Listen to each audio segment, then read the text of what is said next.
అందరికీ నమస్కారం. APPSC conduct చేస్తున్న గ్రూప్ 1 మెయిన్స్ ఎగ్జామ్స్లో భాగంగా ఈరోజు పేపర్ 3 ఎగ్జామ్ జరిగింది. సో ఆ క్వశ్చన్ పేపర్ని మీతో షేర్ చేసుకుందామని ఈ వీడియో చేస్తున్నాను.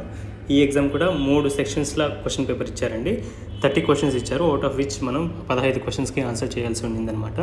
So first of all section ఏలో మనం చూసినట్లయితే ఫస్ట్ క్వశ్చన్ కింద కాన్స్టిట్యూంట్ అసెంబ్లీ ఎట్లా ఫామ్ అయింది అని చెప్పేసి అడిగారనమాట. రాజ్యాంగాన్ని రచించడానికి కాన్స్టిట్యూంట్ అసెంబ్లీ ఎట్లా ఫామ్ అయింది, అట్లా ఫ్రేమ్ చేసిన కాన్స్టిట్యూషన్ యొక్క సేలియంట్ ఫీచర్స్ని మెన్షన్ చేయమని చెప్పి ఫస్ట్ క్వశ్చన్ అడిగారు. అట్లాగే అదే క్వశ్చన్లో బి కింద జ్యుడిషియల్ రివ్యూ అంటే ఏమిటి, సయ్యద్ షా మొహమ్మద్ యొక్క రిమార్క్స్ని బేస్ చేసుకొని వాటి గురించి జ్యుడిషియల్ రివ్యూ గురించి రాయండి, న్యాయ సమీక్ష గురించి రాయండి అనేసి అడిగారు. అట్లాగే సెకండ్ క్వశ్చన్ కింద why has India adopted federalism with strong centre అనేసి క్వశ్చన్ అడగడం జరిగింది. అట్లాగే స్ట్రాంగ్ సెంటర్ని సూచించే ప్రావిజన్స్ ఇండియన్ కాన్స్టిట్యూషన్లో ఏమేమి ఉన్నాయి అని చెప్పేసి ఒక క్వశ్చన్ అడగడం జరిగింది. దీంట్లోనే బి కింద మనకి special privileges of state legislature అని చెప్పేసి ఒక క్వశ్చన్ అడిగారనమాట. రాష్ట్ర శాసనసభలకు ఉండేటువంటి స్పెషల్ ప్రివిలేజెస్ ఏంటి అని వాటిని 2 బ్రాడ్ కేటగిరీస్ కింద విభజించమని చెప్పేసి కూడా అడిగాడు. సో అది సెకండ్ క్వశ్చన్. ఇక థర్డ్ క్వశ్చన్ విషయానికి వస్తే 73 and 74 అమెండ్మెంట్ యాక్ట్స్ గురించి రాయమని చెప్పేసి అడిగాడు. అది ఏ క్వశ్చన్. బి క్వశ్చన్ కింద role of governor in a state, అతని యొక్క విధులు మరియు అధికారాల గురించి అడిగారనమాట. తర్వాత ఫోర్త్ క్వశ్చన్ కింద what is the difference between powers of Lok Sabha and Rajya Sabha on the basis of control over election with reasons అని చెప్పేసి ఒక క్వశ్చన్ అడిగాడు. అందులోనే లోక్సభకు మాత్రమే ఉండే ప్రత్యేక అధికారాలు, the special powers of available only to Lok Sabha అని చెప్పేసి అడిగాడు అనమాట. ఇక ఫోర్త్ క్వశ్చన్లో బి కింద write about any 5 salient features of Indian constitution, భారత రాజ్యాంగం యొక్క 5 విశిష్ట లక్షణాలను గురించి రాయండి అని చెప్పేసి కూడా క్వశ్చన్ అడిగాడు. సో పాలిటీలో ఏంటంటే అన్నీ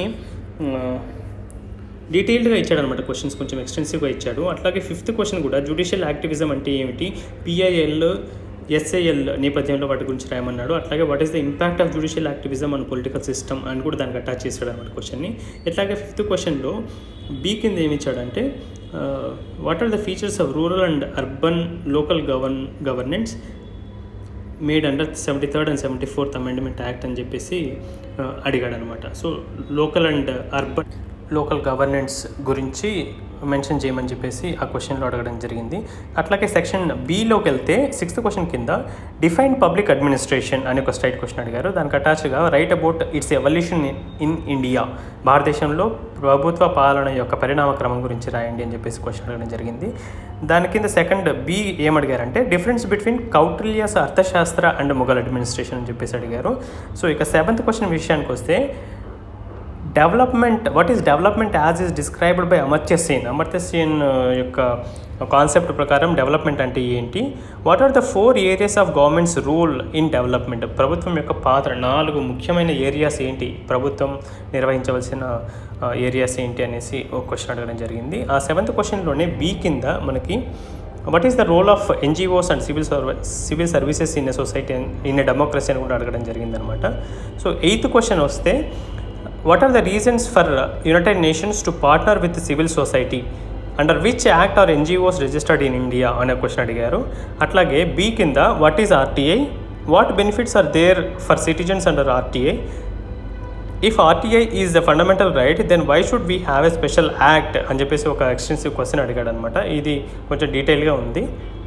అట్లాగే 9th క్వశ్చన్ కింద what are statutory bodies, in which countries are they formed, what are quasi judicial bodies, give 2 Indian examples అని చెప్పేసి క్వశ్చన్ అడిగాడు అనమాట. 9thలో ఏ క్వశ్చన్ అది చట్టబద్ధమైన సంస్థలు మరియు క్వాసి జ్యుడిషియల్ సంస్థల గురించి. నెక్స్ట్ వచ్చేసి what is social audit, mention it's objectives and advantages అని చెప్పేసి అడిగాడు అనమాట. ఇది 9వ question.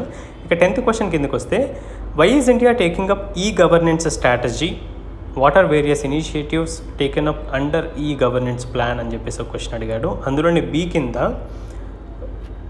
What is the role of government in social sector especially in health and education, ఆరోగ్యము మరియు విద్యా రంగాల్లో గవర్నమెంట్ పోషించాల్సిన పాత్ర ఏమిటి అని చెప్పేసి బి కింద అడిగాడు అనమాట. సో ఇది 10th క్వశ్చన్. ఇక సెక్షన్ సి విషయానికి వస్తే సెక్షన్ సిలో 11th క్వశ్చన్ కింద what is the concept of ethics in Indian tradition, భారతీయ సంప్రదాయ ప్రకారం ఎథిక్స్ అంటే ఏమిటి అని చెప్పేసి అడిగాడు. అట్లాగే అందులోని బి కింద importance of labour laws, is Indian labour law working for the factories or for the workers అని చెప్పేసి అడిగాడనమాట. ఇది కార్మిక చట్టాల గురించిన క్వశ్చన్ అనమాట. సో 12th క్వశ్చన్ కింద ఏం అడిగాడంటే what you understand by virtues of an entity, need for value based education and gender inequality. చూడండి ఇందులోనే 3 క్వశ్చన్స్ని మిక్సప్ చేసి అడిగాడు. సో ఇది 12th క్వశ్చన్లో ఏ అనమాట. నెక్స్ట్ ఏంటంటే 12th క్వశ్చన్లో బి కింద లోక్పాల్ మరియు లోకాయుక్త గురించి రాయండి అని చెప్పేసి ఒక డైరెక్ట్ క్వశ్చన్ అడగడం జరిగింది.